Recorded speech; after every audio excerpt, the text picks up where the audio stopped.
Bagaimana menghayati konsep tauhid sehingga seorang muslim tidak sekadar mengaku bertuhan, bahkan tunduk mentaati perintah Allah. Allah yang saya katakan ya Rabb. Ketika saya mengatakan ya Rabb, maknanya tiga. Dia menciptakan saya, dia membagi saya rezeki, dia mengatur hidup saya. Ya Rabb, engkau menciptakan aku, engkau memberi aku rezeki, engkau yang mengatur segala kehidupanku. Maka ketika kita bertauhid, kita berhusnuzan kepada Allah Subhanahu wa ta'ala. Pemuda belia suka kepada seorang perempuan, dia yang menghantar, membawa ketika akan register ke university. Tapi rupanya bila dah convocation, orang lain pula yang duduk di pelaminan. Maka jangan kau katakan kaulah satu-satunya di dunia. Berarti kau tak bertauhid. Kau katakan Allah sudah siapkan yang lebih indah daripada ini, cuma belum nampak. Husnuzan, hubungan kita dengan Allah itu didasarkan kepada husnuzan kepada Allah Subhanahu wa ta'ala. Dua saja dengan Allah ni. Pertama husnuzan, kedua ridha. Ridha itu apa? Kal mayyit baina ghasili, seperti mayit yang dimandikan orang yang memandikan jenazah. Macam mana jenazah dimandikan? Diambil kapas, dicucuk hidungnya, diam. Pernah menengok jenazah melawan? Begitulah kita tak melawan dengan takdir Allah selepas usaha dan ikhtiar. Kalau tak ada usaha, tak ada ikhtiar, tak melawan, itu bukan ahlus sunnah, itu namanya jabriyah. Usaha, ikhtiar, ambil buluh, ambil tali pancing, pasang mata kail pancing, letakkan umpan, letakkan. Selepas itu husnuzan dan ridha. Letakkan pancing, letakkan. Lepas itu husnuzan dan ridha. Tarik pancing, tak ada ikan, husnuzan, mungkin Allah akan ganti di tempat yang lain. Ridha, tak melawan, tak mencaci maki, tak memandang ke langit. Hai Tuhan, kalau memang ada, mana ikan tu? Iya, kalau Allah kirimkan ikan kecil. Kalau dikirimnya ikan paus, kita balik ke rumah, tak ada bawa ikan. Tak berapa lama datang jiran mengetuk pintu. Assalamualaikum Ustaz Abdul Somad. Waalaikumsalam. Tadi saya dari tempat rumah makan, saya tengok ikan, teringat. Saya pejam mata, nampak wajah Ustaz Somad. Saya belikan sepotong. Rupanya hari itu Allah mentakdirkan tidak memberi ikan mantah, tapi ikan masak. Husnuzan kepada Allah. Belum lagi, ini baru cerita. Tak ada yang susah bagi Allah. Innama amruhu idza arada syai'an ayyakula lahu kun fayakun. Ada Allah. Allah yang kau sembah waktu kau senang, dia juga yang menolong waktu kau susah. Allah yang kau sembah waktu kau lapang, dia juga yang akan menolong waktu kau sulit dan payah. Maka itulah pentingnya tauhid kepada Allah Subhanahu wa ta'ala. Anak-anak kita di fitnah akhir zaman ni, kita ajarkan dia tauhid, tauhid, tauhid Allah Subhanahu wa ta'ala. Ada golongan yang merasakan mempunyai zuriat adalah suatu beban, sehingga tercetus kefahaman child free. Child, anak, free, tak ada anak. Dia tak mahu punya anak. Dan yang lebih hebatnya lagi, tak mahu menikah. Saya pernah pergi tazkirah di satu corporate syarikat. Rupanya yang jemput, yang hantar balik saya tu ada satu Mak Saleh di dalam. Lalu saya tanya, are you married? Kata dia, no time. Tak ada waktulah untuk punya bini, punya anak. Prinsip mereka, kalau boleh makan satai, kenapa mesti beli kambing? Na'udzubillah. Dalam Islam kita diajarkan menikah tapi tujuan daripada menikah itu adalah punya anak. Tujuan nikah itu bukan setakat punya istri, tapi punya anak. Kenapa? Ini orang-orang yang berpahaman child free ini, nanti dia akan terasa bila dah umur sekarang ialah 20-30 masih sihat lagi. Nanti bila dah umur 40-50, tengok orang gendong anak cucu, tengok orang dibawa anak, tengok orang disorong anak pakai kerusi, disitulah baru menetes air mata. Tapi nasi dah jadi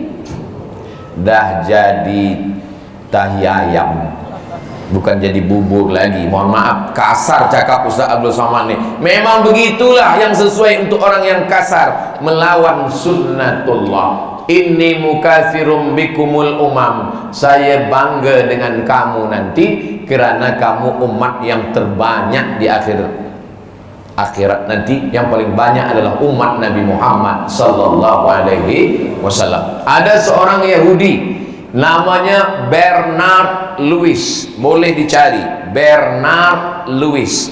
Kata Bernard Lewis, tak sampai 50 tahun lagi Europe akan Islam. Itulah yang menyebabkan Islamophobia.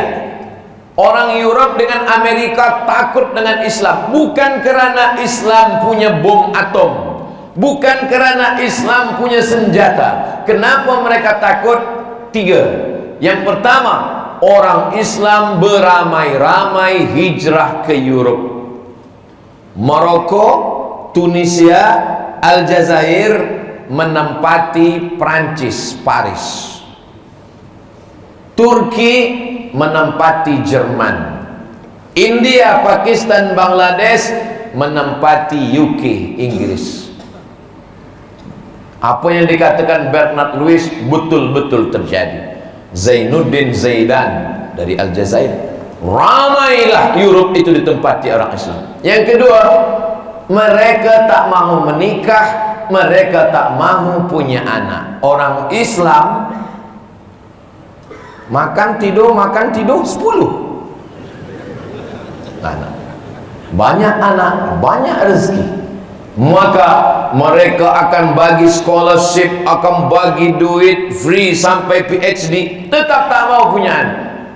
Sedangkan orang Islam, setiap anak ada rezekinya. Wa ma min dabbatin fil ardi illa 'ala Allah rizquha. Maka itulah yang menyebabkan pertumbuhan umat Islam makin banyak. Yang ketiga, mereka akan musnah dengan sendirinya, bukan kerana orang Islam membunuh, bukan kerana pedang. Kenapa? Virus, AIDS, LGBT mati. Di kampung saya di Riau ada masjid raya. Di tepi masjid raya ini banyak pokok kurma, tapi tidak ada pokok kurma yang berbuah, semak. Akhirnya didatangkanlah profesor kurma dari Thailand, namanya Profesor Kolak. Ditanyalah profesor, iya, kenapa kurma-kurma kami ini tak berbuah? Cuba cek dulu. Dia tengok, dia research, dia dapat jawapan. Apa jawabnya Profesor Kolak? Sebab kurma kamu ni semuanya jantan. Rupanya jantan ni tak ada guna banyak-banyak. Tebang ni semua, ditebanglah kurma jantan ni, biarkan kurma jantan satu, tanam kurma betina banyak-banyak. Sekarang dah berbuah. Memetik kurma, program pemetikan kurma pertama oleh Ustaz Abdul Somad. Saya pula diminta memotong. Lambat saya potong, nak ambil gambar. Nah, dah ambil gambar, dah berbuah kurma. Itulah maka Europe tu akan habis. Kenapa? LGBT itu adalah azab yang dikirimkan Allah Subhanahu wa taala. Jadi ini salah satu program menghilangkan umat manusia. Child free bukan ajaran Islam, kerana kita akan banyak menjadi pengisi dunia, menebarkan rahmatan lil alamin. 3. Umat Islam di serata dunia terpecah dengan perbezaan sempadan negara, yang dijajah oleh Belanda, pulau, satu pulau, nama pulau Sebatik. Sepulau ini dipotong dua, yang atas jadi Malaysia, yang bawah jadi Indonesia. Saya sampai ke Sebatik, saya tanya, kenapa pulau ini jadi dua? Yang dijajah oleh Inggris itu jadi Malaysia, yang dijajah oleh Belanda itu jadi Indonesia. Oh, ini Sumatera, ini Semenanjung.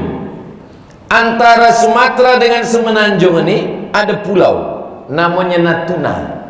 Pulau Natuna ini bahasanya bahasa Melayu, macam orang Semenanjung, macam Johor. Tapi batas negara begini nih, melompat, dia tidak lurus. Kalau dia lurus, Natuna ini masuk ke Malaysia.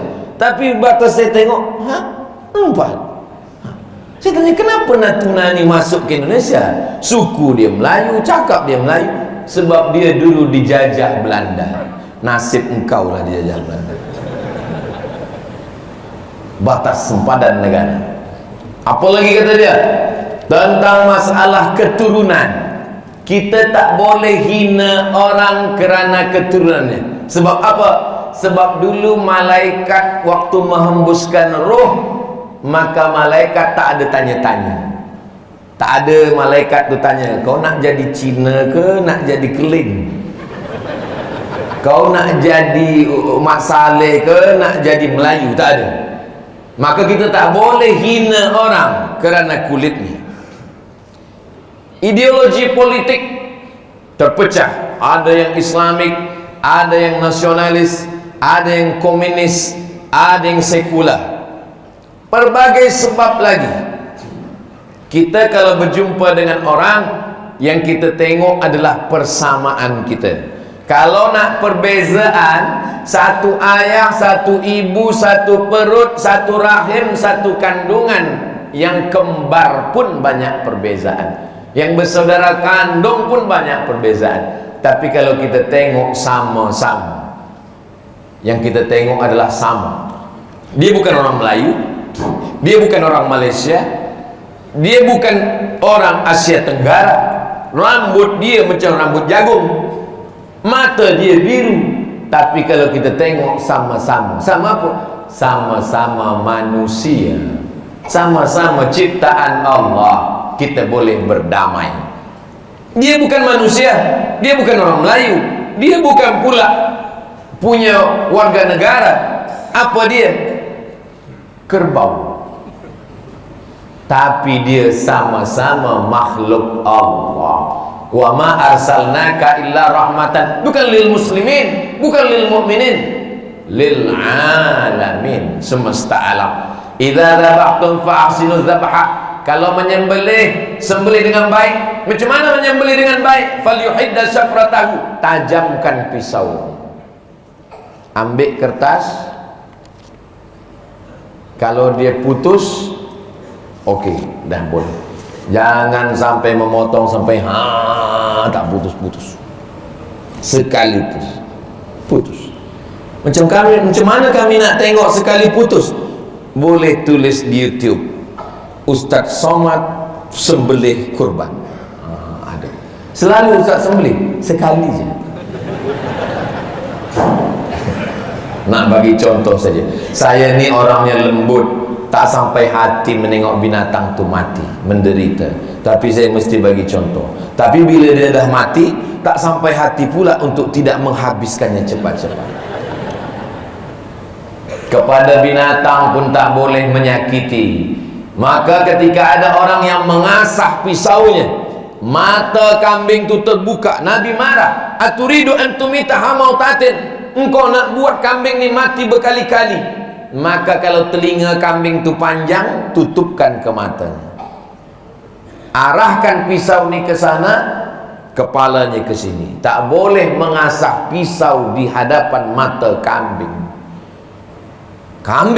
Apalagi hanya setakat berbeza sempadan negara, berbeza nationality, berbeza suku, berbeza agama. Kita hanya tidak boleh ikut ibadah dia, Tapi kalau untuk berjiran tetangga, berkawan, satu sekolah, satu college, maka kita diajarkan la yanhakumullahu 'anil ladzina lam yuqatilukum fid din. Kalau mereka tidak memerangi kamu, walam yukhrijukum min diyarikum, mereka tak menghalau kamu dari karya kampung paya Port Dickson, antabarruhum, buat baiklah kepada mereka, wa tuqsitu ilaihim, bersikap adillah kepada mereka. Agama yang mengajarkan tetap berkasih sayang kepada kambing, kepada semut. Apa kata Nabi Sulaiman? Jangan lalu dulu. Kenapa jangan lalu? Sebab aku mendengar. Ini nak bahaskan cerita bahasa semut ni sekarang sedang viral pula. Kata Nabi Sulaiman alaihissalam, karena Nabi Sulaiman mendengar, udkhulu masakinakum ya ayuhan nablu udkhulu masakinakum, masuklah kamu ke sarang-sarang kamu, sebab tentera Sulaiman akan lalu. Jadi sesama manusia, berbeza suku, bangsa, agama, Islam dah ajarkan itu 14 abad silam.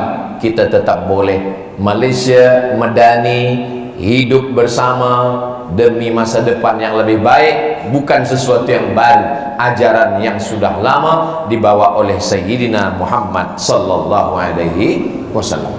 Last kali, zaman serba pantas kini, masalah mental termasuk stres dalam kalangan dewasa. Stres dalam kalangan dewasa. Kenapa dewasa stres? Kenapa budak kecil tak stres? Karena budak kecil tak berfikir. Maka ada orang badannya besar, otaknya kecil. Tak sesuai antara pertumbuhan badan dengan fikiran. Mereka ni tak wajib sembahyang, mereka tak wajib puasa, mereka tak wajib zakat. Jadi bila tuan-puan ada nampak orang besar tapi makan bulan puasa, jangan marah, mungkin dia masuk golongan. Rufi'al qalam an thalathatin, diangkat pena. Abdul Somad tazkirah, tulis pena. Abdul Somad i'tikaf, tulis pena amal mencatat. Tapi ada orang yang rufi'al qalam, penanya terangkat tak menulis. 3. Anis sobi hatta yahtalim, budak kecil sampai mimpi akil balik. Anil naim hatta yastaiqis, orang tidur sampai jaga tidur. Anil majnun hatta yafik, orang gila sampai dia sihat. Jadi bila ada orang cakap tak tentu arah, tak nak sembahyang, tanya dia, awak nombor berapa? Kecil nampaknya dah akil balik, tidur nampaknya dah jaga, tak ada yang lain, nombor 3 lah. Anil majnun hatta yafik. Zaman serba pantas kini, masalah mental termasuk stres dalam kalangan dewasa, bahkan remaja semakin membimbangkan, ya. Banyak yang bunuh diri sebab tak tahan dengan kehidupan. Bagaimana kita nak mengatasi masalah ini? Kembali kepada agama Islam, zahir dan batin mesti sihat, dibawa balik masuk ke masjid, masjid diisi dengan tazkirah, maghrib ke isya jangan panjang-panjang, 45 minit lepas isya tulis di hadapan number WhatsApp, Anda bertanya, Ustaz menjawab.